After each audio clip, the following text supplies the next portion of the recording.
할렐루야.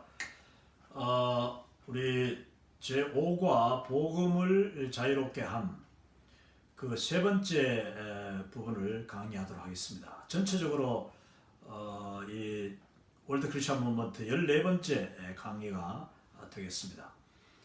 이 복음을 자유롭게 한다 하는 이 주제가 너무나도 중요한 지금 주제인데 오늘은 그 사도행전에 나타나는 우리 사도단, 그 사도 바울과 또 최초의 선교사들, 그분들이 이제 첫 선교 여행을 떠나는데 그 선교 여행을 통하여서 그분들이 보여준 놀라운 그 선교 전략들을 배움으로써 우리도 어떻게 하면 복음을 정말 자유롭게 하고 복음이 이 기동력 있게 또 아주 지혜롭게 잘 전파될 수 있는가 하는 그 전략을 배워보도록 그렇게 하겠습니다. 자, 여기 보니까 바울과 사도단의 선교 전략이라는 이 제목으로 첫 번째 슬라이드를 준비했는데, 이 부분은 이 닥터 아트 글레이스라는 이 전 플러신학교 선교대학원장을 오랫동안 지내셨고, 또 플러신학교의 한국어 과정이 있지 않습니까?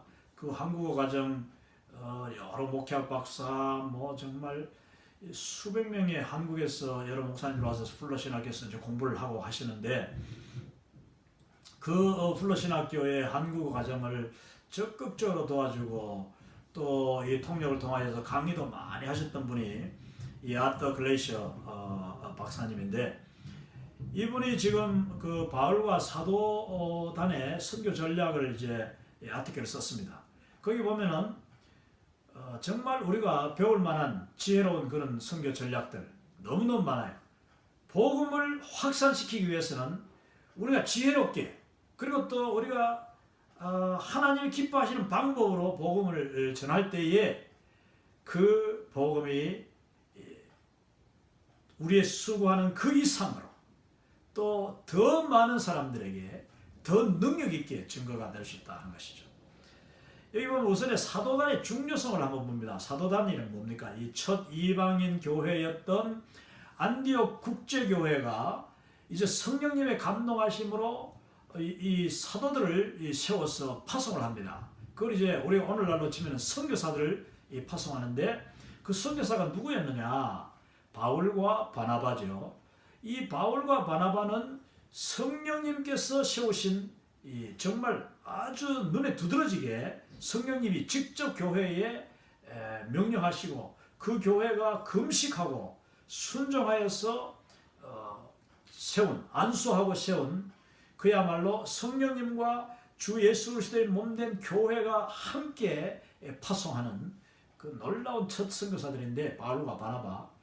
그 의의가 또 대단한 게 뭐냐면 이 두 분은 바로 그 교회의 담임 목사들이었습니다. 오늘날로 치면은 안디옥 국제교회를 오랫동안 사역하고 그 교회를 완전히 성장시킨 두 지도자, 두 공동 목회자라고 할 수 있죠. 두 목사님을 이 교회가 그냥 우리는 괜찮습니다. 우리는 우리대로 또 주님을 열심히 섬길 테니까 우리의 이름으로, 우리가 다 가지 못하지만 우리가 보내는 선교사로 복음 들고 성령님께 순종하여 가십시오. 그래서 이제 이 바울과 바나바가 안디옥 교회로부터 파송받아가지고 1차 선교 여행을 떠나죠. 거기에 이제 마가 요한이 조력자, 헬퍼로 같이 가게 됩니다. 이 사도단의 중요성을 우리가 간과할 수 없습니다.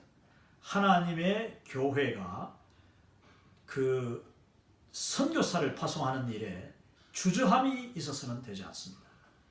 많은 선교사들을 우리가 훈련시켜보고 또 선교사 후보생들 뭐 금방 이제 저 같은 경우는 그 국제 OM 선교선 둘로스에 뭐 1년에 2번 리크루트 이 시즌이 있어가지고 2번 새로운 팀이 들어와요.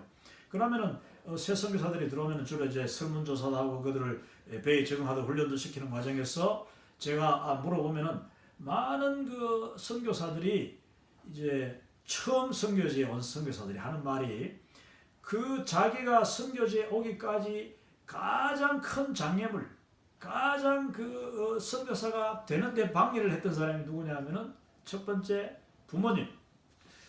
부모가 자기 자식을 선교사로 가는 거 물론 안쓰러운 마음도 있기도 하고 또 뭐 자기 자식을 그냥 좋은 대학 보내고 공부 많이 시켜가지고 돈 벌지 않고 세상적으로 성공하기를 바랐는데 선교사로 간다니까 섭섭하고 그래서 뭐 못 가도록 발목 잡는 부모가 많아요.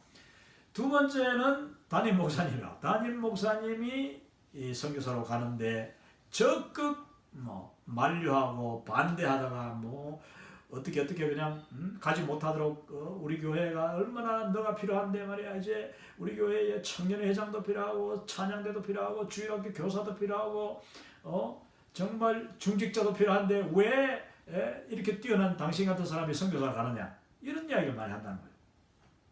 그 뒤에 물론 또 뭐 재정적인 문제 뭐 온갖 그런 문제로 이제 선교지에 못 오는데 선교지에 겨우 온 사람들이 하는 말이 그렇다니까요.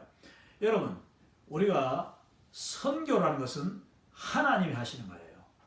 자 그렇다면 그 선교사를 선발하고 준비시키고 그 선교사를 보내시는 분도 하나님이신 줄 믿습니다. 이거를 우리가 분명히 믿어야 되는 거죠. 그래서 우리가 교회를 섬길 때에 담임 목사님으로 계시는 분들도 자기 교회에서 선교사로 가겠다는 청년이나 아니면 자기 교회 뭐 장로님이나 아니면 부목사님이나 누구든지 목사님 제가 기도하는 가운데 선교사로 헌신했습니다.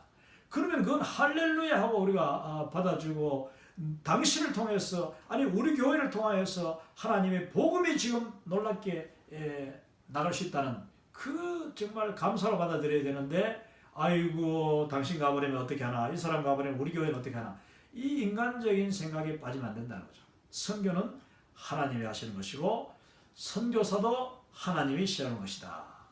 물론 또 뭐 정말 그 전혀 헌신되지 못하고 준비되지 못하고 믿음도 제대로 모르는 사람이 인간적인 그냥 뭐 마음 그냥 남들 가니까 따라가는 부러움 또 뭐 세상 한번 구경하고 싶어가지고 호기심 이래가지고 선교지에 오는 사람도 분명히 있습니다. 그거는 또 문제가 있지만 그건 또 하나님이 또 걸리시는 거예요. 왔다가 또 다 가요. 다 중간 떨어지고 하니까 중요한 것은 선교는 하나님이 하시는 것이고 이 최초의 바울과 그 사도단은 하나님이 예배하시고 하나님이 기름 부으시고 하나님이 세우신 사람들이었다. 그런데 이 사도단에 바울과 바나바 그리고 이제 2차, 3차 전도단이 계속 이렇게 이어지는데 그 선교사들의 선교 전략이 뭐였는가 하면은 자, 이거 보면은 오른쪽에 위에 오른쪽 기동성, 독립성, 이 자비량, 또 교회 개척 중심, 또 파송 교회에 다시 보고하고 그 어카운트빌리티라고 하죠. 파송 교회와 독립돼 있으면서 계속해서 보고할 건 보고하고 또 그 교회와 아름다운 그 교제와 관계를 동력을 유지하는 것. 그리고 이제 또 보면은 재방문이라는 참 전략이 좋은 거예요. 재방문 한 번 갔던 지역을 다시 또 가서 그 아직 믿음이 약한 교회 또 조직이 아직까지 이제 겨우 이렇게 어우러지는 그 교회들을 다시 가서 격려해주고 일꾼을 세우고 또 말씀을 가르치고 하는 그런 전략들을 이제 세우게 되는데 여기서 기동성이라는 것은 뭐 우리가 이미 전 시간에도 이야기했습니다. 복음은 이 원심력이 있어서 이 성령님에 의해서 복음은 그냥 놀랍게 마치 그 고삐가 풀린 말들이 그냥 질주하듯이 뛰쳐나가려고 하는 뻗어나가려고 하는 그런 그 본능이 바로 복음의 능력입니다. 그래서 거기에 우리가 순종해가지고 내가 이 마을에서 복음 전다고 했는데 바로 저쪽 산 너머 마을에서 누군가 왔다가 우리 마을에도 오십시오 하면 그게 하나님의 인도하신 줄 알고 그대로 가는 거예요. 그래서 아주 기동력 있게 이 선교사들이 이제 기동성 있게 갔고 독립성이라는 말은 뭐냐면은 교회로부터 파송받았지만은 오늘 많은 그 교회들이 선교사를 파송해놓고 너무 컨트롤하려고 해요. 너무 통제하고 제한시키고 못하게 하고 또 그 형편도 모르면서 그냥 그 교회에서 막 그냥 결정을 교회에서 다 하려고. 거기다가 뭐 선교위원장, 선교부장은 해마다 바뀌니 그분들이 그냥 아무것도 모르면서 또 그냥 전화가 가지고 선교사님 뭐 들어오세요, 뭐 나가세요, 뭐 이러세요, 저러세요. 그거는 정말 문제가 있는 거예요. 이 첫 번째 사도단은요, 분명히 교회로부터 파송을 받았지만 철저한 독립된 그런 자율성을 가지고 사역을 했습니다. 그래서 이분들이 자체 모집, 이제 중간에 뭐 결혼이 생기면은 또 다른 사람을 딱 자기들이 그냥 물론 기도하고 성령님께 맡기면서 했는 거지. 교회가 뭐 이래라 저래라 이번에 마가 요한이 뭐 도망갔으니까 또 누구를 뽑고 누구를 뽑는데 이렇게 이제 간섭하지 않았다는 거예요. 사도 바울과 바나바가 자체적으로 신라를 이제 바울은 신라를 데리고 가고 바나바는 또 뭐 교회에다가 뭐 보고에 허락받아 간 게 아니라 마가와 함께 자기 고향 쪽으로 이렇게 가게 되는. 그래서 사도단은 철저하게 성령님의 감독을 받고 성령님의 감동함을 받되 인도함을 받되 그 교회로부터 독립성 있는 독립적인 사역을 했다. 그래서 자체 모집하고 또 훈련하고 징계도 자체적으로 결정하고 기도하는 가운데 우리가 정말 모두가 다 성령님께 순종하고 성령님께 전적으로 의지하고 감동을 받는다면은 충분히 이룰 수 있죠. 물론 또 이게 또 지나치게 되면은 뭐 너무 독자적으로 또 해가지고 선교사님들이 뭐 재정적으로 빚을 진다든지 뭐 프로젝트를 참 너무 지나치게 큰 프로젝트를 해가지고 나중에 큰 문제로 나중에 감당도 못하든지 뭐 이런 것도 있긴 있습니다만은 자기가 할 수 있는 그런 부분 또 책임질 수 있는 그런 한도 이거 항상 이 권리는 책임이 따르는 거예요. 그걸 성령님이 제대로 감동하시는 사람은 그 밸런스, 그 균형을 반드시 맞추게 되어 있습니다. 거기서 내가 확실치 않고 내가 자신이 없으면 묻고 또 확인하고 도움 받아가지고 해야 되겠죠. 일단 이 최초의 사도단은 기동성이 있고 독립성이 있고 또 자비량이라는 게 뭡니까? 자비량, 셀프 서포트라고 합니다. 셀프 서포트. 스스로가 재정을 확충하는 거예요. 이 바울은 특별히 사도 바울은 가는 곳마다 그냥 자기 자신이 원래 그 배운 기술, 집안의 기술이에요. 사도 바울은 집안의 기술이 바로 텐트 메이킹, 이 장막을 만들고 천막 만드는 그 직업을 가지고 그 당시에도 뭐 천막 만드는 일은 어디 가도 이 가죽을 다루고 하는 거기 때문에 일종의 기술이죠. 그러니까 그걸 가지고 이제 자기 생활비를 벌고 그러면서도 또 그 파송 교회나 지역 교회로부터 재정 후원 안 받았느냐? 다 받는 거예요. 그러면 그 재정 후원 어떻게 하느냐? 그 안디옥 교회나 또 나중에 빌립보 교회 뭐 이런 여러 가지 교회로부터 지역 교회가 후원을 하면은 그 재정을 가지고 사도 바울과 그 선교단은 자기들 위해서 쓰지 않고 그 재정을 가지고 구제한다든지 또 그 어려운 교회를 돕는다든지 뭐 심지어는 나중에 예루살렘 교회로 또 헌금을 다 가져다서 가난한 예루살렘 성도들을 돕기도 하고 얼마나 하나님이 기뻐하시는 일을 했는지 모릅니다. 가장 중요한 것은 여기서 자비량이 중요합니다. 오늘날은 특별히 우리가 선교를 가는 분들이 내가 100%뭐 후원을 받아가지고 하겠다. 그 후원 100% 확보했더라도 여러분 몇 년 가면은 금방 다 후원이 다 끊어져요. 그게 선교사의 한계입니다. 그리고 또 후원하는 교회들의 한계. 왜 교회가 또 형편이 바뀌고 지도자도 바뀌고 뭐 교회 예산이 다 왔다 갔다 하기 때문에 그럴 수밖에 없는 거죠. 특히 한국교회, 한인교회들은 지속력이 부족합니다. 오랫동안 후원을 결코 못해요. 그래서 뭐 파송 선교사도 조금 있다 그냥 또 뭐 바꾸고 뭐 이렇게 하는데 참 이게 아주 변덕이죠. 저는 문제라고 봅니다. 그러나 그만큼 또 한국교회, 한인교회에서 파송받은 선교사들은 그만큼 하나님을 의지하게 돼요. 하나님을 의지해서 열심히 매달리고 또 자기 자신이 이제 오늘날 하나의 그 전략으로 나오기를 자비량할 수 있는 그런 전략을 찾고 또 방법을 찾고 자기 할 수 있으면 기술도 하고 또 비즈니스도 비즈니스 에즈 미션이라고 해서 이 정말 선교를 위한 그런 그 현지에서의 비즈니스 개발하는 것도 저는 참 중요한 거라고 생각합니다. 저같이 이렇게 미국에서 제가 살아 남을 수 있는 방법은 내가 직접 직장에서 일을 하니까요. 병원 두 군데서 계속 일을 하죠. 필요할 때는 뭐 택시 운전도 하고 그냥 월마트에서도 일하고 이렇게 하는 거예요. 그러면서 그 자체가 일만을 위한 그런 직장이 아니라 바로 내가 세상 속으로 복음 들고 들어갈 수 있는 좋은 기회가 되더라는 거예요. 복음 들고 내가 세상 속에 들어가서 직장 생활하고 택시 운전하고 이렇게 하니까 거기서 하나님이 기뻐하시면서 많은 영혼들을 연결해 주시고 나를 통하여서 미국 사람들이 예수님을 다시 만나게 돼요. 주께로 돌아오는, 회개하는. 그래서 택시 뒤에 앉았다가 손님을 어떤 사람이 그냥 엉엉 울면서 주님 앞에 기도하고 매달리고 나에게 기도해달라고 하고, 또 월마트에서 같은 매장에서 일하던 사람이 쉬는 시간에 내게 와서 기도하자고 이렇게 하는 일들이 일어난 것입니다. 여러분, 우리가 복음을 위해서 주의 사역자들이 나는 뭐 이제 옛날에는 그 가능했어. 나는 뭐 그냥 후원에만 의존하겠다. 개척교회 하는 목사님이 그냥 굶어도 그냥 예배당에 앉아서 기도만 하고 개척하겠다. 지금은 그런 때가 아닙니다. 복음 들고 가야 되는 거예요. 복음 들고 그 길거리를 나가야 되는 거예요. 세상 속으로 들어가서 또 일을 하는 일터에서 정말 내가 복음을 적극적으로 전하면서, 사도 바울이 그랬습니다. 그들 속에서 같이 일을 하는 거예요. 이번에 사도 바울이. 그러면서 텐트 메이킹 하면서 거기서 만난 사람들에게 복음 전하고, 또 거기서 동력자를 만나고, 또 거기서 나오는 그 이윤을 가지고 또 다른 사람을 돕고.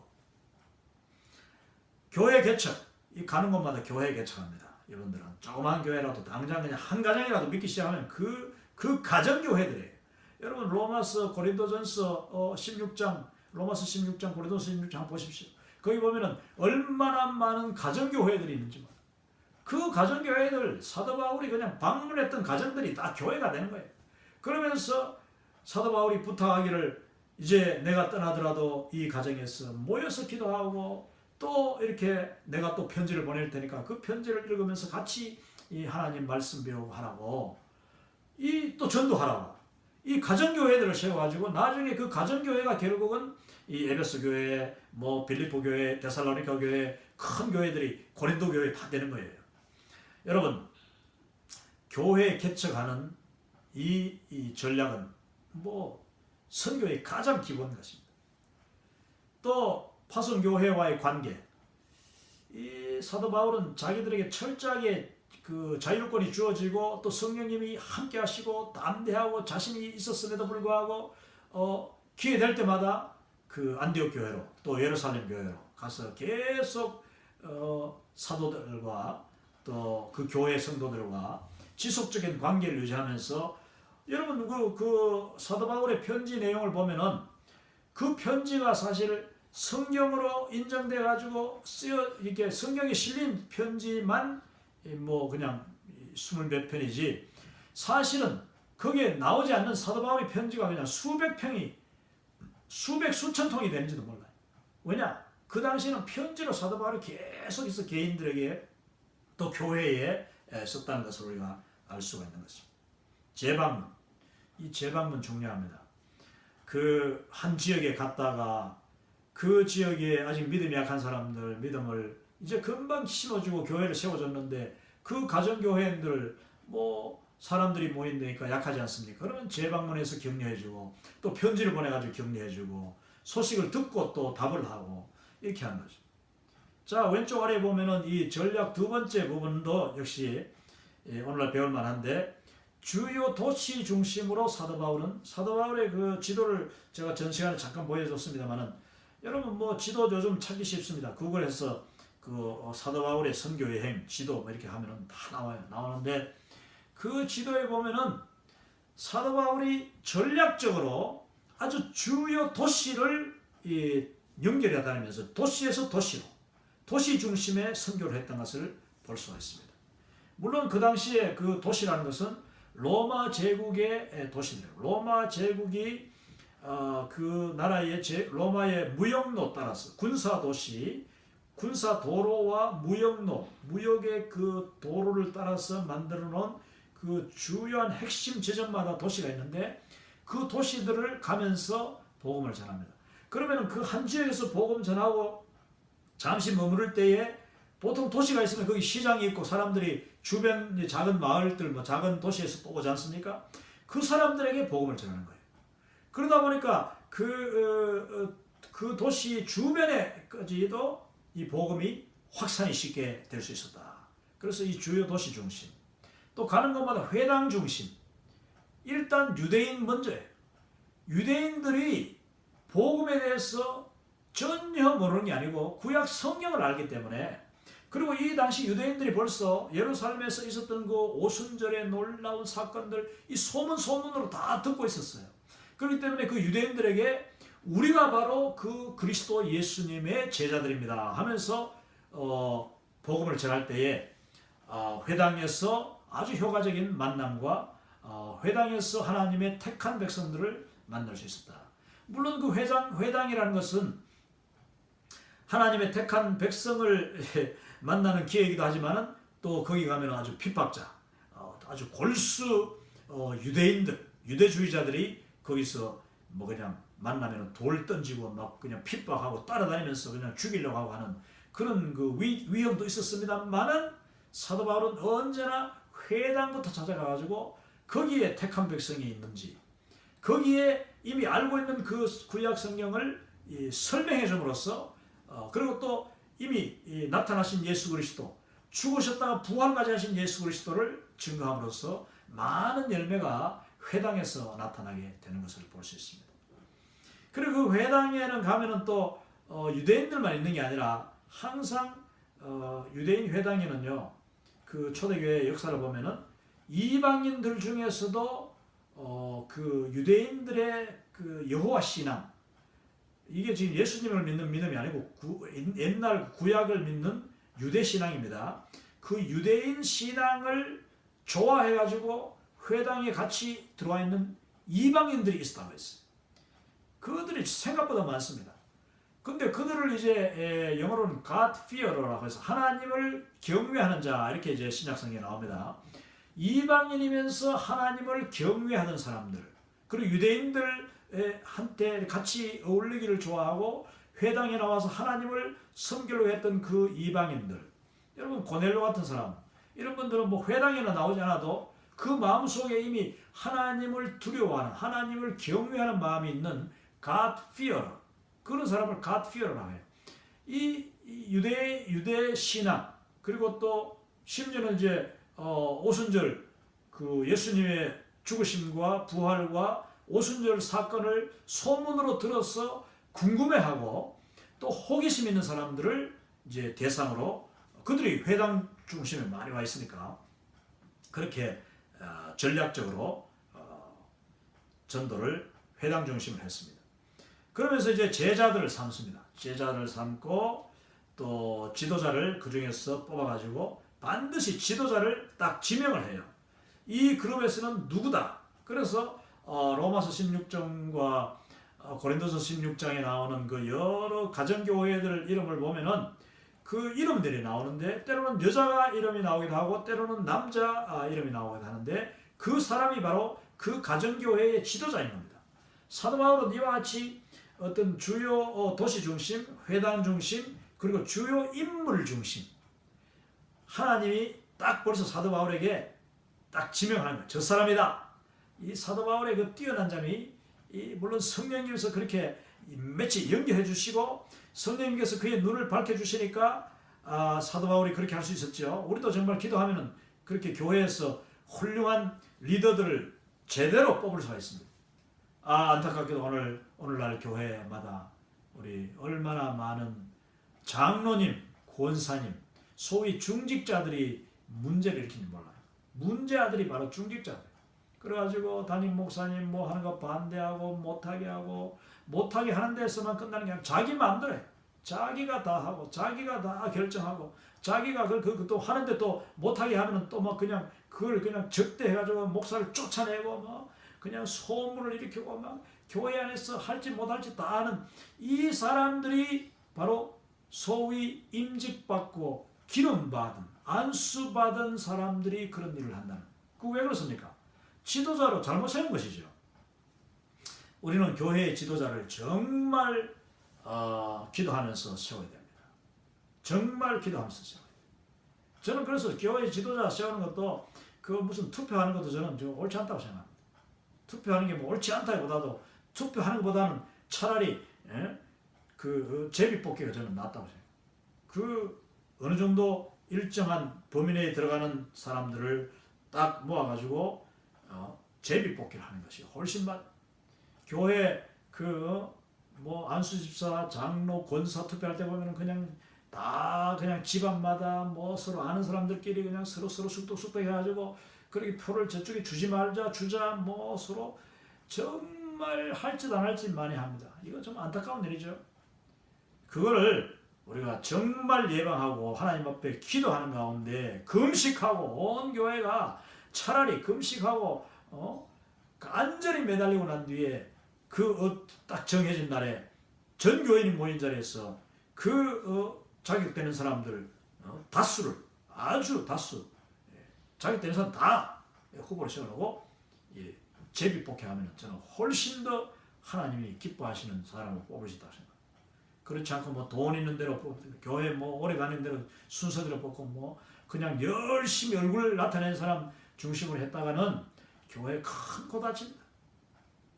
이 사도 바울과 그 사도들은요, 최초의 이 선교사들은 가는 곳마다 정말 예수님이 그 12제자를 세울 때 금식하고 세우셨듯이 그 사도 바울과 그 사도단은 제자들을 잘 세워서 각 교회마다 지도자들을 잘 세웠다니까요.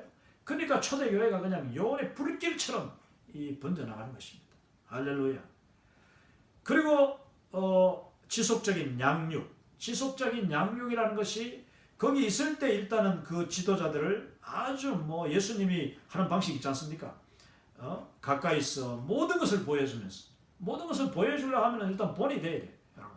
예배의 본, 기도의 본, 말씀의 본, 사랑의 본, 섬김의 본, 이 본을 보이면서 그들이 배운 그대로 하는 거예요. 그러니까 여러분 훌륭한 지도자들의 사역했던 초대교회이기 때문에 거기서 배운 제자들 역시 훌륭할 수밖에 없었다는 것을 우리가 알 수 있는 겁니다. 또 지속적인 방문에는 조금 전에 이야기했지만 편지, 계속 편지를 통해서 주고받는 편지예요. 주고받거나 또 인편으로 또 소문을 듣거나 이렇게 하면서 계속 교류를 하여 재방문과 지속적인 양육을 했습니다. 자, 이제 마지막 오른쪽 밑에 보면은 또 사도들의 전략 중에 이거 중요한 건데 이 고난의 전략이 있습니다. 앞으로 좀 더 아마 따로 다룰 시간도 있을 것 같은데 이 고난의 전략은 정말 중요한 것이었습니다. 사도 바울과 이 바나바와 또 그 바울과 함께했던 나중에 실라, 디모데 뭐 온갖 정말 그 하나님의 종들이 선교사로 이 도시 저 도시 떠돌고 다니면서 얼마나 많은 고난을 당하는지 모릅니다. 그냥 그 중에서 특히 예수님을 증거한다고 유대인들로부터 오는 동족으로부터 오는 그 핍박, 고난, 돌로 그냥 사람을 쳐가지고 그 돌로 친다는 것은 그거는 이 사형을 집행하는 거예요. 원래 유대식 사형 집행이죠. 하나님 앞에 하나님을 모독하는 자, 하나님의 이름을 모독하는 자는 이 돌로 쳐 죽이는 거예요. 그게 율법적인 건데 그걸 갖다가 예수님을 증거한다고 그냥 돌로 쳐서 죽일 정도로 몇 번 당하기도 하고 또 뭐 채찍에 맞고 옥에 갇히고 뭐 또 강과 바다의 위험. 여러분 그 배 타고 바다를 지나서 다니는 그 선교가 오늘날이야 뭐 크루즈십 뭐 선교선도 크고 뭐 대단하니까 그래도 여러분 바다에 나가면 솔직히 말해서 큰 바다 배 제가 했던 선교선 그 7,000톤이나 되고 거기에 뭐 350명 300명이나 있는 그런 큰 도시와 같은 배도 바다에 나가면 대양에 나가면 일렵편주예요. 일렵편주. 너무나도 그냥 풍랑이 일고 몬순 그 태풍 불어오면 그냥 여지부동으로 그냥 여지없이 그냥 고통당하는 거예요. 그런데 하물며 옛날에 그 나무로 만든 조그마한 배 타고 사도 바울과 바나바 마가 요한 1차 여행 갔죠. 여러분 마가 요한이 왜 도망갔을까요? 저는 배를 타고 나서야 그걸 알게 됐어요. 마가 요한이 그 1차 선교여행 때 구구로를 지나서 그 지중해를 이제 바다로 건너가지고 바로 그 소아시아에 도착하자마자 이 청년이 사라져 버렸어. 도망가 버린 거예요. 왜냐 하니까 제가 볼 때는 그 여행의 고통, 그 여행의 고통이 대단했다고 저는 생각합니다. 멀미, 또 그 오랜 배를 타면은요, 그 뭐 멀미만 나는 겁니까? 먹지도 제대로 못하지, 잠도 제대로 못 자죠. 그 추위, 뭐 온갖 그 고통이 대단한 겁니다. 그래서 마가 요한이 아마도 배멀미가 싫고 여행이 너무 생각보다 그냥 그 낭만적이지 않거든요. 우리 뭐 사도 바울 선생님도 좋아하고 바나바 또 외삼촌도 좋아하지만은 아이고 막상 따라나서 보니까 너무 힘든 거야. 젊은 녀석은 그럴 수 있는 거예요. 오늘날 우리 젊은 청년들 뭐 얼마든지 사실 그럴 수 있는 거죠. 여러분, 고난이라는 것은 복음과 함께 낯서는 순간 고난이 따릅니다.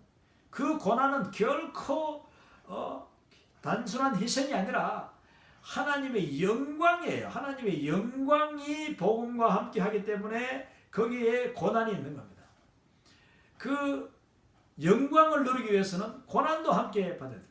우리가 이 현재의 고난은 장차 받을 영광과 좋게 비교할 수도 없다 했잖아요.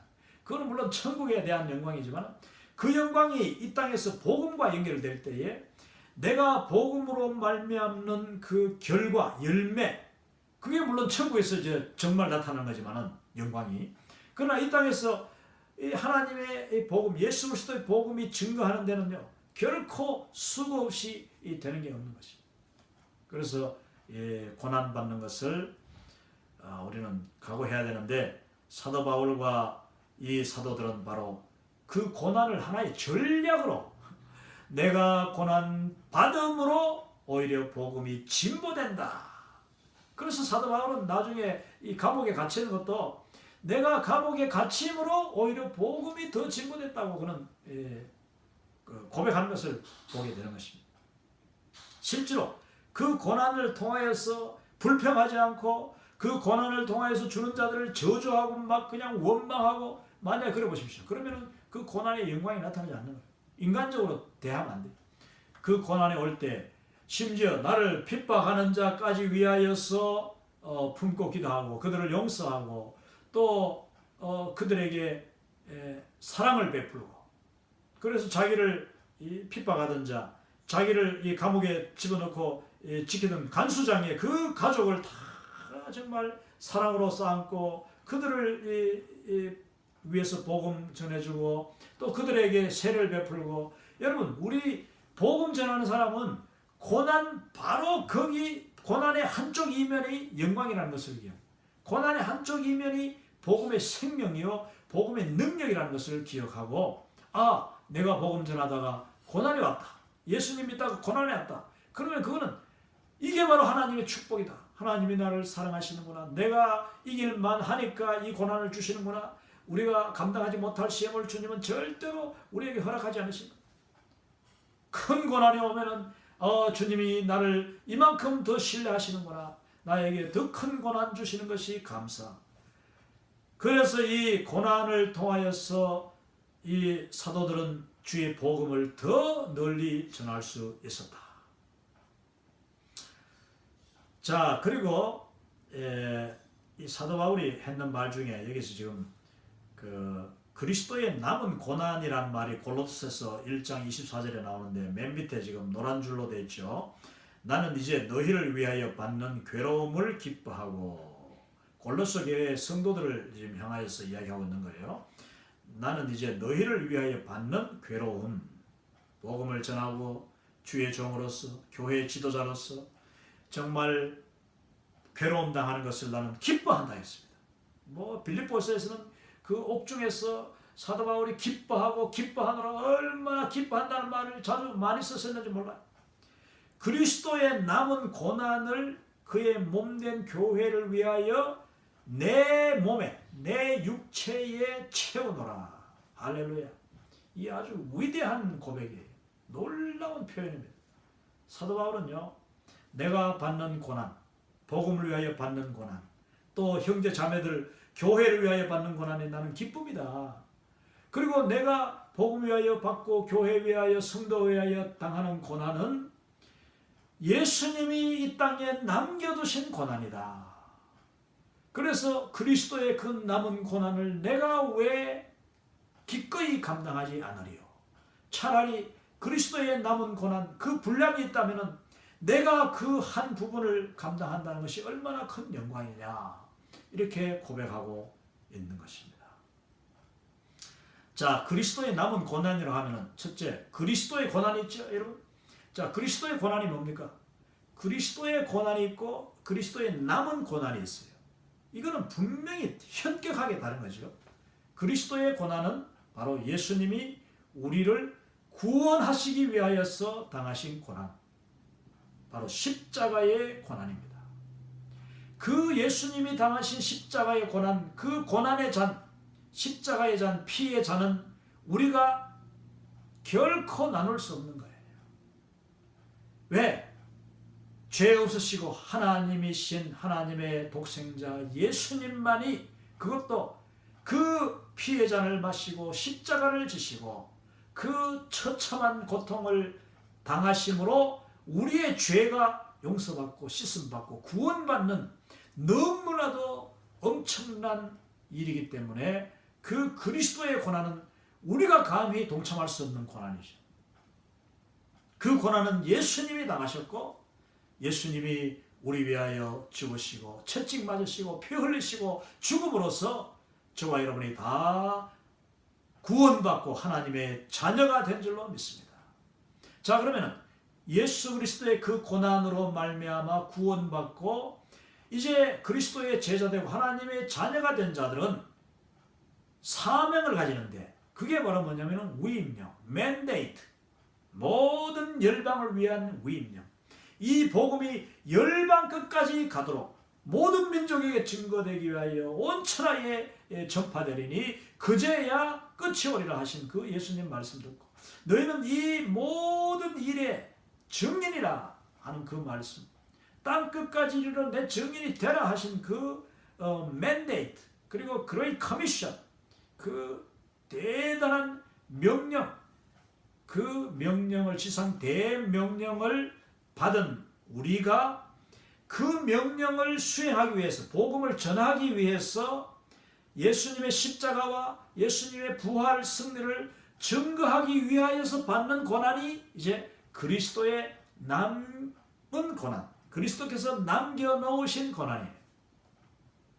이거는 정말 그냥 고난이 아니고 축복입니다. 예수님이 우리에게 남겨주신 고난은요, 상급을 위한 기회예요. 우리에게 너가 나의 이 놀라운 구원의 사역에 동참하라. 하나님의 그 구원 계획, 하나님의 그 놀라운 하나님 나라, 하나님 나라의 그 축복의 계획, 거기에 동참하는 일이기 때문에 그리스도의 남은 고난을 받는다는 것은 대단한 축복이에요.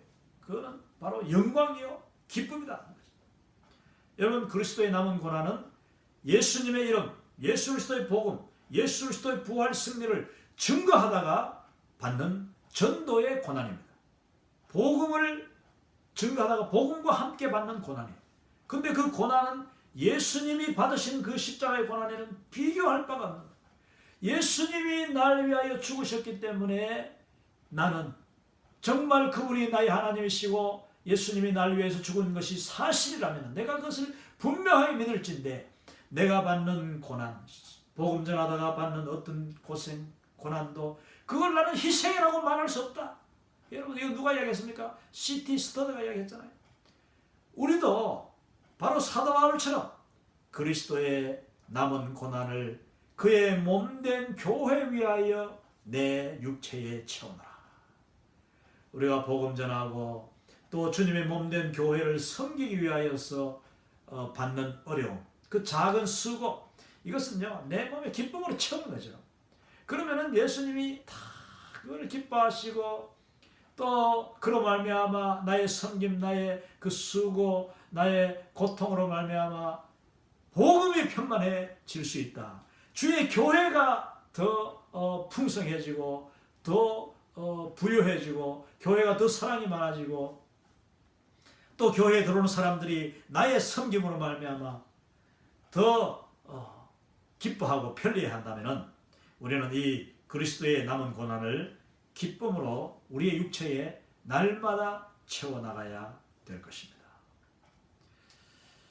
자, 그 다음 이제 이 슬라이드가 사도행전 15장을 다시 한번 이렇게 정리하고 넘어가려고 합니다. 이게 바로 예루살렘 공회인데 제가 지난 시간에 잠깐 설명했습니다만 이 예루살렘 공회가 이제 사도행전 15장에서 나오는데 사도행전 1장에서 그 14장까지의 과정과 그 아주 복음이 긴박하게 그냥 막 장마다 그냥 몇 가지 사건들이 계속 일어나죠.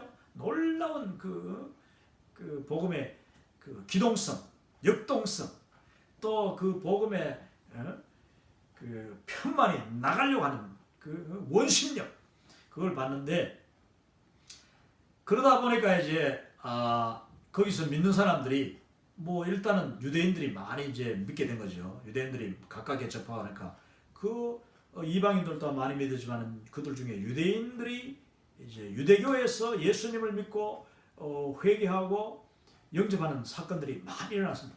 근데 그분들이 예수님을 믿으면서도 자기들의 그 원래 전통과 문화, 유대인들의 관습, 구약적인 율법에 얽매인 삶에서 벗어나지 못하니까 그 당시에 아직 뭐 그분들도 사실은 그런 여유가 없었던 거예요. 뭐 그게 맞는 줄 알았죠. 그래서 원래 구약에서 내려오는 전통을 그대로 지키면서 예수님을 믿어야 구원받는 줄 알았어요. 또 그게 자기들도 편해 사실은. 뭐 수천 년 조상 대대로 내려오던 몸에 배인 거다 보니까 그게 편한 거야.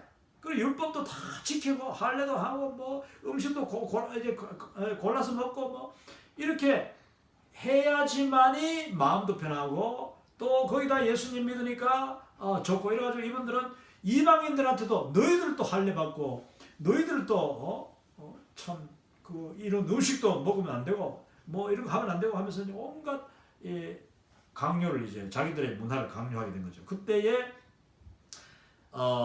사도들 여기 지금 보시면은 사도들의 반응에서 세 번째 베드로는 자신이 경험한 고넬료 이방인 전도 그 이방인 백부장인 고넬료 집안에 가서 받은 그 충격적인 아주 신선한 충격 성령님이 그냥 고넬료 집안과 온 가족들이 그의 그 종들까지 그냥 다 예수님 믿게 하는 것을 보고 깜짝 놀란 거예요. 그러니까 아하 우리가 부정하고 더럽다고 했던 그 이방인도 이 성령님이 터치하시니까 예수님을 믿는구나. 그걸 이미 베드로가 경험했죠. 또 바울과 바나바는 1차 선교 여행을 통해서 또 그걸 뭐 이미 다 경험했죠. 그리고 야고보는 이 예루살렘 교회의 그 당시에 이제 지도자예요. 이분은 사실은 예수님의 그 동생으로 봅니다. 예수님의 동생 야고보라고 우리가 보는데 이 야고보 사도는 이제 그러면은 이 이야기 저 이야기 다 종합해 보니까 참 야고보가 훌륭한 지도자였던 것 같아요. 이분은 자기가 직접 어쩌면 경험을 안 했는지도 모르는데 그 다른 분들의 이야기를 다 듣고 분별력이죠. 영적인 분별력이 정말 중요한 것입니다. 지도자는 영적인 분별력이 중요해요. 자기의 경험과 자기의 지식 그걸 초월하는 그런 부분까지도 성령님이 가르쳐 주시고 분별하게 하셔서 정말 이게 본질에 어긋나지 않고 하나님이 하신 일이다 싶을 때 그걸 딱 받아들일 수 있는 그 용기, 그 지혜, 그 분별력이 이 야고보가 있어요. 그래서 야고보가 이제 결론을 내렸죠. 형제들아, 이 하나님께서 그 구원하시고 하나님이 성령님이 다 주께로 돌아오게 한 이 이방인들을 괴롭히지 말라. 괴롭히지 말라. 우리의 그 오래된 전통과 문화를 가지고 이방인들에게도 덮어 씌우지 말라. 우리가 지지도 못하는 멍에를 이방인들에게 씌우지 마라 하면서 꼭 필요한 요 몇 가지 우상을 섬기는 것과 또 음행과 또 목매어 죽인 것과 또 동물의 그 죽인 피 이런 걸 먹지 말고 요거는 아주 가장 기본적인 우리가 안 했으면 하는 또 십계명에도 어긋나고 하기 때문에 아주 기본적인 것만 제한하고 나머지는 다 상관없이 할래도 문제없고 뭐 다른 나머지 음식들 아무 그 구분 없이 다 풀어준 것입니다. 복음의 문을 활짝 열고 복음의 고삐를 활짝 열어준 것입니다. 이게 바로 예루살렘 공회인데, 여러분 예루살렘 공회의 그 의의가 뭐냐면 이게 바로 Great Turning Point라고 해서 아주 복음의 아주 획기적인 전환점을 준 거죠. 제가 그랬겠죠. 마치 그 복음을 가로막고 있던 거대한 댐이 무너진 것 같다. 댐이 무너짐으로써 강둑이 무너지듯이 무너짐으로써 복음이 그냥 아시아와 유럽과 온 그 예루살렘과 유대와 사마리아와 땅끝까지 이르러 편만하게 나가는 중요한 계기, 그 복음이 저와 여러분에게 오늘까지 오게 되는 중요한 계기가 바로 이 예루살렘 공회였다. 만약에 예루살렘 공회에서 유대파들이, 유대 율법주의자들이 이겼다, 그래가지고 예수를 믿어도 할례 다 받아야 되고 예수 믿어도 다 유대 그 방식대로 살아야 된다, 이방인들 너 다 그렇게 해야지 너희들도 구원받는다, 만약에 그렇게 결정했다면, 그럴 수도 없지만 그랬다면은 그냥 이 기독교는 그 동네 종교로 그냥 오늘날 유대교처럼 그 일부 사람들만 믿는 그런 종교로 끝났을 것입니다. 그러나 성령님은 놀라우신 은혜와 권능과 또 그 감동하심으로 주의 종들, 순종한 주의 종들, 헌신된 주의 종들, 그리고 겸손한 이 주의 종들을 통하여서, 아니 그들이 뭐 도저히 베드로 이런 분들은 뭐 그 인간적으로는 도저히 그 용납이 안 되고 쉽게 무너지지 않는 그 고정관념을 그냥 강권적으로 환상을 보이시고 그냥 역사를 나타나게 기적을 보이시면서 그 눈앞에서 펼쳐진 것 때문에 어쩔 수 없이라도 받아들여 해가지고 그 지도자들 통하여서 예루살렘 교회는, 공회는 복음을 자유롭게 하는데 결정적인 역할을 하게 되는 것입니다. 저와 여러분, 오늘 우리의 삶 속에서 날마다 우리는 예루살렘 공회의 그 정신으로, 그 자세로 복음을 확산시켜 나가고, 또 복음을 가로막고 있는 그 가로막는 사건들이 일어날 때마다, 현상들이 나타날 때마다 금방금방 이것이 바로 지금 복음을 가로막는 순간이다, 바로 이 사건이 지금 내 눈앞에서 이게 벌어지는구나, 그때는 여러분 복음을 자유롭게 하는 그 역할을 여러분이 감당해야 할 것입니다. 때로는 그 교회의 목사님이 복음을 가로막는 그런 언행과 행사를 하실 수 있어요. 어떤 때는 장로님이 그냥 복음을 가로막을 수도 있습니다. 물론 우리가 뭐 거기 인간적으로 같이 싸우고 해서는 안 되겠지만, 기도하는 가운데 지혜롭게, 그리고 내가 할 수 있는 일, 누가 교회에서 그냥 뭐 모든 교회 지도자들이 한마음 한뜻이 돼가지고 어떤 그 선교사님을 그냥 꽁꽁 묶고 몸가게 하고, 또 어떤 참 그 불쌍한 집사님을 그냥 막 핍박하고 이럴 때에 여러분이 거기서 참 감동이 오고 분별이 되면 그 사람을 뒤로 가서 위로하고 격려하고 그를 차라리 도와서 어떻게든지 복음이 거기서 멈추지 않도록, 또 복음과 연결된 그 사람이 실망하지 않도록 하는 일이 우리가 중요한 일이다 하는 것입니다. 제가 이제 캘리포니아에서 10년 동안 그 국제 OM 미주한인본부 사역을 하다가 하나님이 정말 강권하시고 상황을 바꾸시고 내가 전혀 생각하지 못하고 예상하지 못했던 그런 일들을 통하여서 저를 이제 광야로 몰아 넣으셨는데, 그 광야로 들어갈 때에 광야에 있는, 제가 지금도 뭐 광야에 있습니다만 이 미국에는 이 광야 지대가 얼마나 넓습니까? 참 대도시 뭐 뉴욕 뭐 LA 이런 데는 참 좋은 것도 많죠. 그러나 거기서 벗어나가지고 이제 사람도 한국 사람도 별로 없고 뭐 이런 데를 이제 참 하나님이 보내셨는데, 처음에는 막막하죠. 뭐 나의 모든 익숙하고 또 나의 아는 사람들, 동력자들, 나의 후원자들이 다 있는 그 지역에서 더 이상 살지 못하고 어떤 미국 속으로 들어올 때, 그때 참 인간적으로는 힘들고 어렵지만은 그러나 하나님께서 분명히 어떤 계획이 있을 것이다 하고 이제 짐을 싸고 광야로 들어갔는데, 이 광야 지역에 어떤 큰 도시가 있었죠. 저희들이 이제 처음 머물렀던 곳인데, 그 도시에 들어갔더니 맨 처음에 이제 제가 가서 그 지역에 있는 목사님들 이제 뭐 사실은 제가 그 지역에 몇 년 전에 그 몇 년 전에 가서 이 세미나를 이 2번이나 했어. 2번이나 세미나를 인도하고 뭐 목사님들 다 아는 거예요. 또 뭐 평신도들도 많이 알고. 그리고 이제 그 자연스럽게 그 지역에 있는 목사회 회장단과 이제 식사를 할 수 있는 기회가 있었는데 아마도 그분들이 나를 보자고 했던 것 같아요. 그래서 이제 가서 제가 또 뭐 왔으니까 또 인사한다고 이제 식사 대접을 하면서 이렇게 같이 식사를 하고 있는데 거기서 그 회장 되시는 목사님이 저보고 뭐라 했냐면은 목사님 혹시 여기에 오실 때 개척하러 오신 건 아니지요? 그렇게 제가 왜 그러십니까? 하니까 개척은 하시면 안 됩니다. 이 지역에는 한국 사람도 몇 명 되지도 않고 많지도 않는데 교회가 너무 많아요. 그러니까 목사님이 개척하면은 우리 교회들이 위태위태해진다는 거예요. 우리가 타격을 받는다. 그러면서 여기서 개척할 생각하지 마십시오. 제가 개척할 생각도 없었지만은 그건 뭐 하나님이 하신 일인데 하나님이 어떻게 날 인도하실까? 또 어떤 일을 통해서 내가 주의 복음을 증거해야 되고 나의 그 사역을 계속해야 되는가? 저는 선교사로 기본적으로 선교사고 또 이미 하는 일들이 있지만은 그 지역에 들어갈 때는 어떤 새로운 기대감을 갖지 않습니까? 근데 일단은 맨 먼저 나의 동료들을 통하여서 내가 아는 사람들 하나님의 동력자들을 통하여서 개척하지 마십시오 하는 그 벽을 딱 치는 거예요.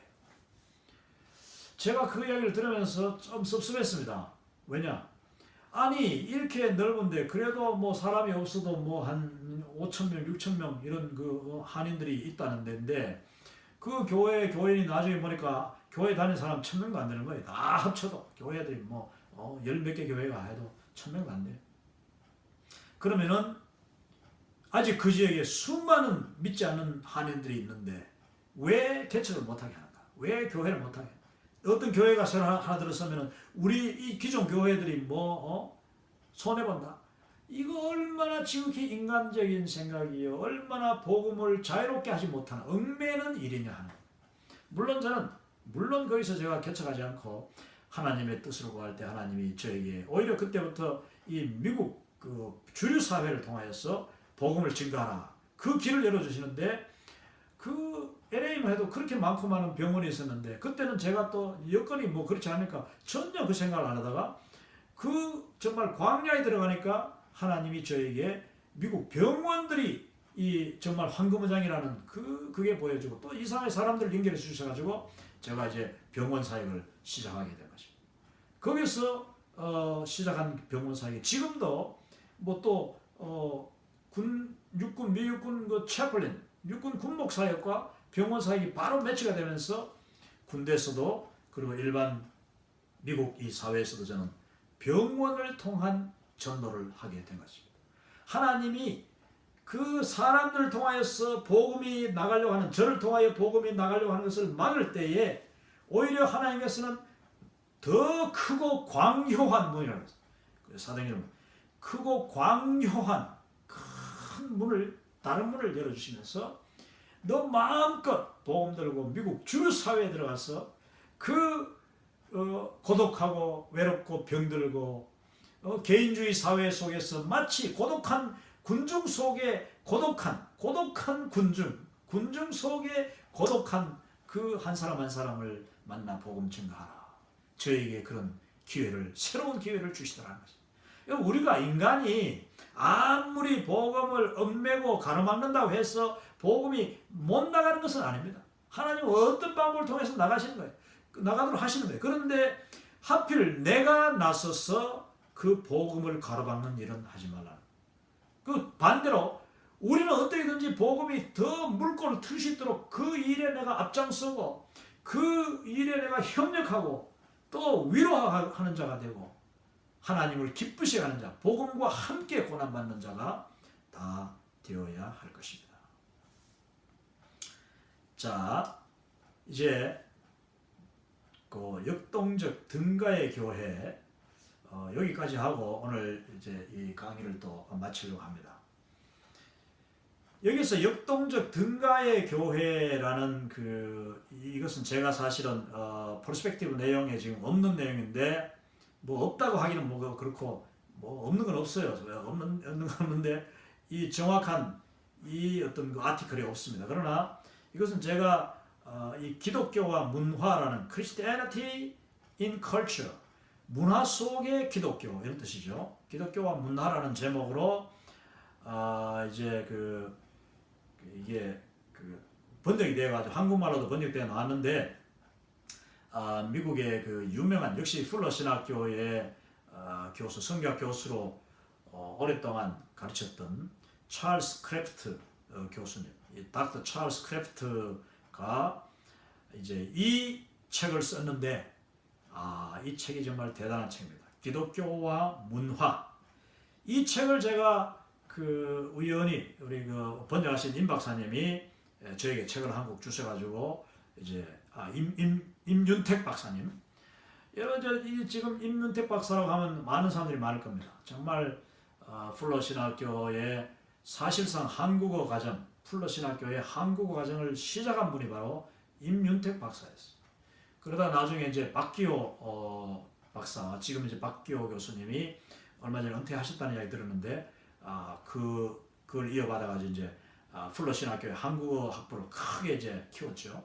그런데 맨 시작하신 분이 바로 임윤택 박사인데 이 임윤택 박사는 저보다도 뭐 한 20년 그 전에 이미 국제 선교선 로고스호를 타고 전 세계를 돌고 선교사 이후에 다시 또 풀러 신학교 이 미국에서 공부를 하면서 아주 이 박사학위를 받으시고 또 교수로 하시는 아주 뛰어난 정말 제가 존경하는 우리 선교사요 학자요 목사님인데 이 임윤택 박사가 많은 책을 쓰기도 하고 번역을 했습니다. 그 중에 이제 수년 전에 나온 게 바로 이 기독교와 문화라는 이 찰스 크래프트 교수의 책입니다. 찰스 크래프트는 이 아프리카 나이지리아에 가서 사역을 오랫동안 하면서 아주 놀라운 성령의 권능, 이 능력 대결 이런 거 바로 이분이 이제 많이 이제 했는데 이분이 이제 Christianity in Culture, 문화 속의 기독교가 어떻게 그 문화와 잘 어울리면서 복음의 본질을 잃지 않고 그 문화를 잘 포장재로 활용해서 복음을 전가하느냐, 거기에 대한 아주 실제적인 책이 바로 이 기독교와 문화 임윤택 박사가 번역했습니다. 여기 보면은 이제 찰스 크래프트 교수가 이야기하는 여러 이론 중에 이제 소위 상황화, 이 contextualization이라고 해서 context, 그 다음에 contextualization. 자, context, 어떤 상황에 이 복음이 들어가서 어떻게 그 상황을 잘 활용하느냐, 그걸 상황화라고 해요. 상황화. 그리고 또 그 상황을 또 어떻게 기독교 상황으로 바꾸느냐. 그러니까 문화를 어떻게 기독교 문화로 잘 이렇게 거부감이 없게 발전적으로 바꿔나가느냐, 변화시키느냐, 이런 이제 전략이 바로 이 책에 나오는데, 여기 보면은 예수님이 이 땅에 오셔가지고 하나님이시면서 그분 본체, 하나님과 본체시고 하나님과 동일하신 분인데 사람의 몸을 입고 이 땅에 오셨잖아요. 그 예수님이 우리 인간 속에 들어가셔가지고 엄청난 문화 충격, 인간들의 죄악된 문화, 세상 문화 아닙니까? 한마디로 천국에 계시는 아버지 하나님의 보호자에 계시던 그 아들 예수님이 사람의 몸을 입고 이 땅에 오셨을 때 그 충격이 얼마나 컸겠어요. 문화 충격, 컬처 샥이라고 해요. 컬처 샥. 그런데 예수님은 자기 자신의 자기를 비웠다고 해서 자기 자신을 비우시고 천국에서의 모든 거룩함과 모든 정말 죄 없으시고 티 없고 흠 없는 그 예수님이 이 세상에 오셔가지고 정말 먼지나는 세상, 죄악된 세상, 그 속에 들어가서 그냥 사람들과 어울려 사는 거예요. 심지어는 그 가정에 태어난 거예요. 한 인간의 가정에 태어나가지고 보통 사람, 그것도 목수 집안에 태어나서 가난한 집안에서 그냥 말구이에서부터 태어나셔가지고 예수님 온갖 인간이 당하는 모든 그 어려움과 질고 그리고 다 경험하셨는데, 그런데 예수님은 죄는 없으셨다 하잖아요. 죄가 없는 분이, 차라리 죄가 있는 우리가 세상 속에 어울려 사는 게 편한 거지, 죄가 없으신 예수님이 죄 많은 세상에서 섞여 살면서 그 하나님의 빛과 그 하나님 나라의 생명과 하나님 나라의 의를 증거하시는 것 얼마나 힘든가 아십시오. 그 방법이 뭐냐? 그 목적이 예수님은 이 땅에 생명을 가져오시고 이 땅에 구원을 가져오시고 이 땅에 참 자유함을 가져오시기 위해서 우리 속에 들어오셨는데, 그 예수님의 방식, 자, 선교사로 예수님을 우리가 이야기합니다. 예수님은 최초의 선교사. 아버지께서 나를 보내신 것 같이 나도 너희를 보내노라. 예? As Father, my Father has sent me, I also send you. 나의 아버지께서 나를 너희에게 보내신 것 같이 나도 너희를 보내노라. 이게 바로 선교회사의 법칙인데, 예수님이 선교사로 보내심을 받아 이 땅에 오셨잖아요.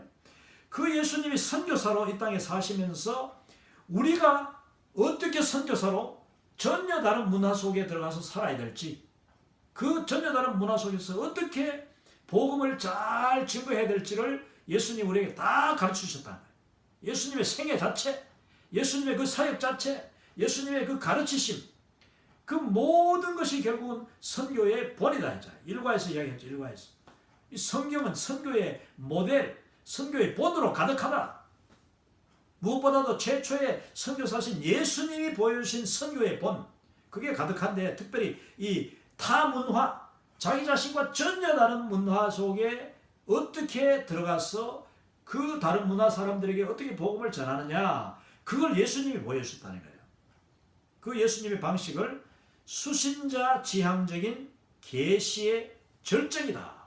예수님은 수신자 중심의 그 커뮤니케이터라고 했죠, 그죠?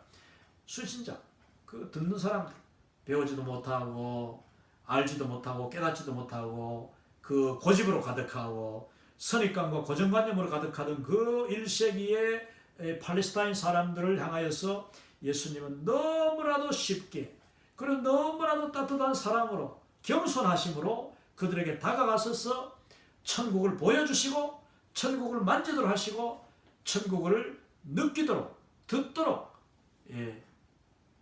가르치셨다. 이게 바로 수신자 지향적인 계시, 그 예수님이시라면 수신자 지향적인 그 커뮤니케이션. 우리 역시 문화 속의 교회는 반드시 그 문화를 무조건 배척하지 말고 그 문화를 활용해서 그 문화를 통하여 복음이 가도록 해야 된다.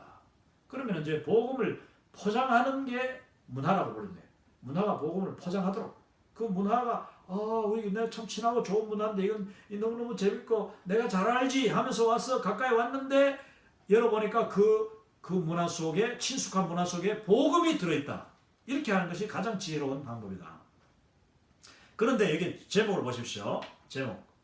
역동적 등가의 교회. 여기서 이제 Dynamic Equivalent Church라고 했습니다. 이 말을 Dynamic Equivalent Ministry, Dynamic Equivalent Missionary 이렇게 이야기할 수 있어요.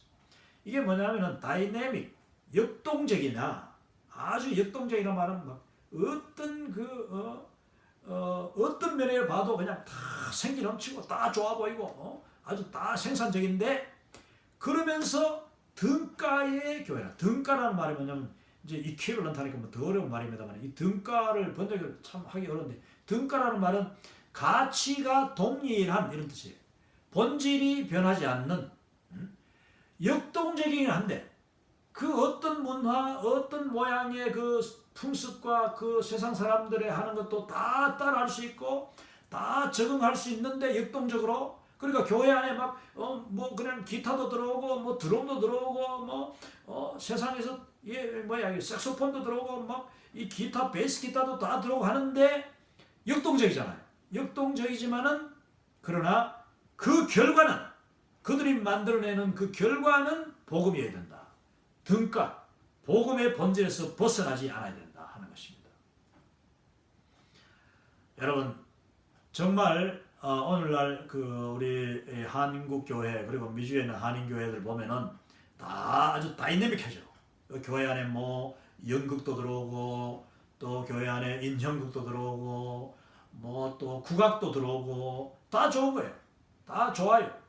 그런데 중요한 것은 그 모든 역동적인 그런 요소들, 문화들을 교회 안에 가져오되 본질은 변하면 안 된다 하는 것입니다. 본질은 변하면 안 된다. 그 모든 아름답고 뛰어나고 현란한 문화를 다 이제 뭐 이렇게 하잖아요. 공연하잖아요. 공연하는데 그 공연에서 끝나면 안 돼. 그 공연에는 반드시 복음이 함께 전달돼야 된다. 할렐루야. 이게 바로 역동적이되 등가의 교회가 하는 일이요.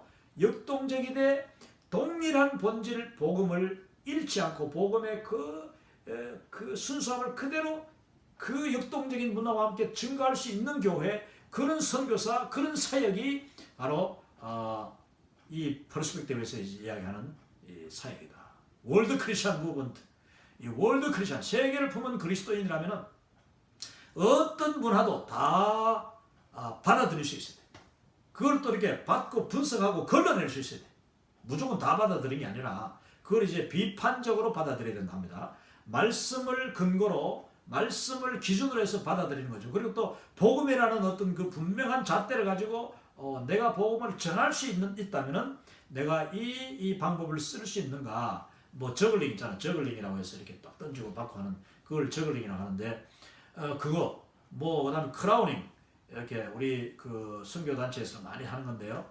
그 왜 얼굴에 막 저거 이렇게 큰 뭐 이렇게 덮으시고 그래가지고 또 광대같이 이렇게 막 입고 하는 거. 또 마임도 같은 건데 이제 얼굴에다가 뭐 페인트를 칠하고 그래가지고 하여튼 여러 가지 모양으로 공연을 하든지 오픈에어 그냥 길거리에서 하든지 하면서 일단은 그 문화가 사람들을 끌어들이잖아요. 사람들의 주의를 집중시키고 모이게 한 뒤에 그게 반드시 복음의 핵심이 전달돼야 된다. 예. 그러면은 그것이 역동적이되 등가의 사역, 교회 그리고 선교가 될 수 있다. 맨 마지막에 우리 교회, 선교사, 개개인 성도 우리 모두가 복음의 본질을 흐트러뜨리지 않으면서도 마음의 문턱을 낮추고 고삐를 풀어 온 세상에 각각 다른 문화와 세계관을 지닌 다양한 민족과 사람들에게 역동적인 방법으로 복음을 전해야 된다. 역동적이라는 것은 좋은 겁니다. 교회가요, 예배가 역동적이어야지 예배가 그냥 처음부터 끝까지 조용하고 그냥 다 죽어있고 사람들 고개 푹 숙이고 옛날에 그랬잖아요. 박수도 안 치고 손도 드는 것도 없고 고개도 안 쳐들어. 고개를 참 드는 것을 고개를 쳐든다. 우리가 고개를 주님을 향하여서 바라보는 그 고개를 들고 영광을 돌리고 기쁨을 돌리고 주님을 찬양하는데 그걸 가지고 고개를 쳐든다 해보면 안 되는 거죠. 그래서 고개도 들지 않고 아멘 소리도 안 하고 그 역동적인 예배가 아닌 거예요. 오늘날 또 미국, 호주 뭐 이런 그 선진국도 가보면은 이 찬송가도 안 부릅니다. 찬송가도 이거 뭐 옛날에 우리가 부르는 찬송가 있지 않습니까? 이게 다 사실은 그 미국, 영국 옛날에 술집에서 부르고 길거리에서 부르던 그 유행가들을 이 복음송으로 가사만 바꾸는 게 많거든요. 아니면 나라의 국가, 뭐 영국 국가를 가사로, 독일 국가를 가사로 바꿔가지고 왜?